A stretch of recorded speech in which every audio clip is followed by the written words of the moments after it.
तो हेलो दोस्तों, इस वीडियो में हम लोग स्टैटिक जीके के एक इम्पोर्टेंट चैप्टर जो कि स्पोर्ट्स से रिलेटेड है, बैडमिंटन के बारे में पढ़ेंगे और इनसे रिलेटेड जो फैक्ट हैं उसको देखेंगे।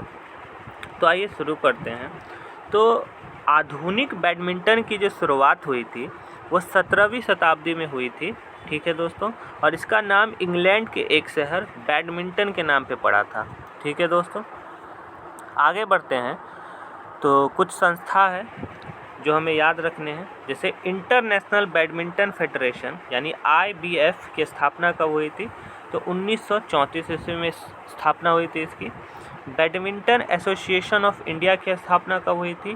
तो इसकी भी स्थापना 1934 ईस्वी में हुई थी।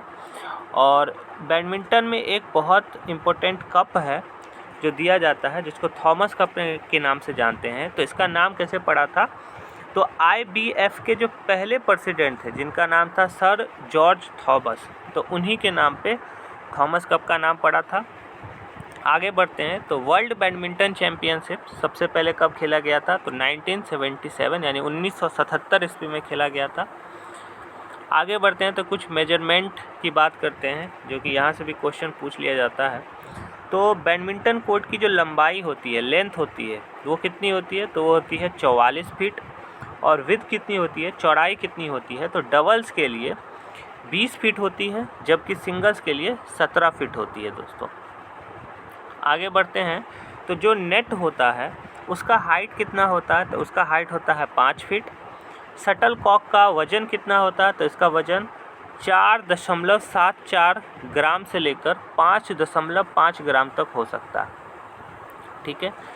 रैकेट जो होता है उसका लंबाई कितना होता है? तो उसका लंबाई 680 mm तक हो सकता है। उसकी चौड़ाई 230 mm तक हो सकती है, ठीक है। और रैकेट का जो वज़न होता है वो 85 ग्राम से लेकर 140 ग्राम तक हो सकता है दोस्तों। आगे बढ़ते हैं, जो कि बैडमिंटन से जुड़ा हुआ कुछ शब्दावली हैं, कुछ टर्मोलॉजी है, उसको देख लेते हैं। जैसे badminton court, end trans line, back gallery, forward stroke, side out, base of operation, long service, net fault, deuce, cross shot, rotation, first hand, second hand, etc। तो ये सब इसके कुछ शब्दावली थे दोस्तों जो आपको याद रखने चाहिए। तो आज के वीडियो में इतना ही, मिलते हैं अगले वीडियो में।